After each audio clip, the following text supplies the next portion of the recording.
Hi guys, happy Wednesday. Listen, I want to share a message with someone that would encourage them, that will bring it into perspective. The things that you go through as a believer. I want to break this down. I want to help somebody because many times when we're going through a process, we have to be careful not to misinterpret what it is that we're going through. For instance, we live in a society that if we're not careful, we would have a victim mentality and call it being chosen. Yes, we are chosen by God. Yes, we will go through rejection, right? Because if they hated Jesus, they're going to hate you. But sometimes that's not always what's going on. Sometimes what's really going on is God is killing your flesh. Your flesh is being mortified. God is saying you ought to put to death your flesh. But when we're unwilling to put to death the deeds of our flesh, God will process us, take us through different situations where he will allow the enemy to afflict us, where he will allow people to talk about us, where he will allow situations and circumstances in order to bring us to a point where we are now walking in the spirit and we become dead to ourselves. Because as believers, the goal is not to live, the goal is to die. The goal is to die to yourself. The goal is to die to the flesh.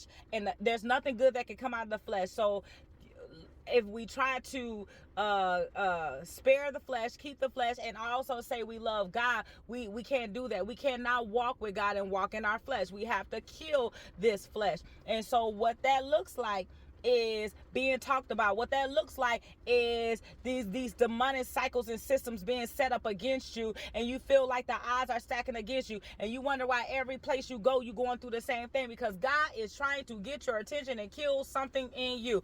I know. This is not how I used to see it. I used to be like, woe is me. Why are people doing this? I must be chosen. I must have a special calling on my life. Yeah. Anyone who goes after Christ, want to follow Christ, you have to first deny yourself. And if you don't deny yourself, God will get you to deny yourself.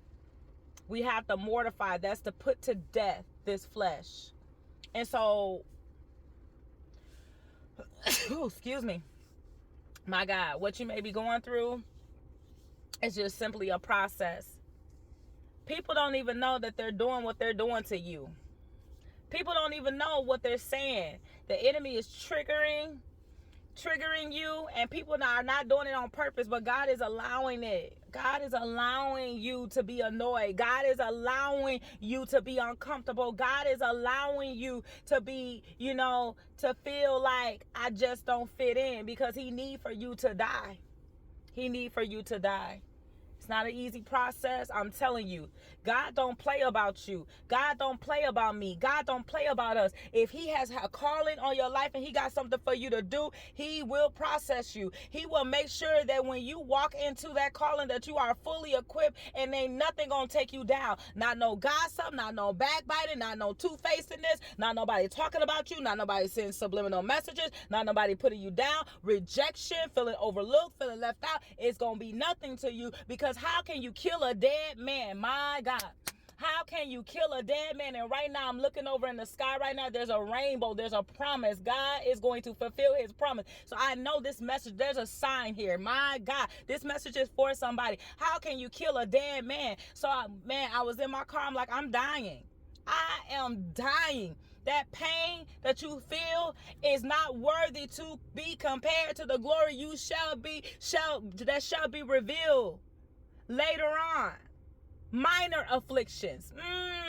Minor things. My God, this rainbow is so beautiful that I'm looking at. Minor things. Come on. God said there is a promise. He promised to keep you. He promised to supply all of your needs. He promised to do all that. But God said, if you're going to live for me, you got to die. To live is Christ, but to die is gain. You got to die to your ways in order for God to really get you into that space where he needs you to be. I'm telling you right now, you don't even know what you shall be, but what you shall be in the future, you don't even know. You don't even know what God has in store for you. You don't even know the people that God has placed in your path. You don't even know who you are. Some people know who you are, and that's why you're getting the attacks, because they know who you are and you don't even know who you are. But I'm telling you, you got to be like Paul, forgetting those things which are behind you and reaching for those things in front of you. So I want to give you scripture here, and it's Romans 8, chapter 13, and it says, I'm sorry, Romans chapter 8, verse 13.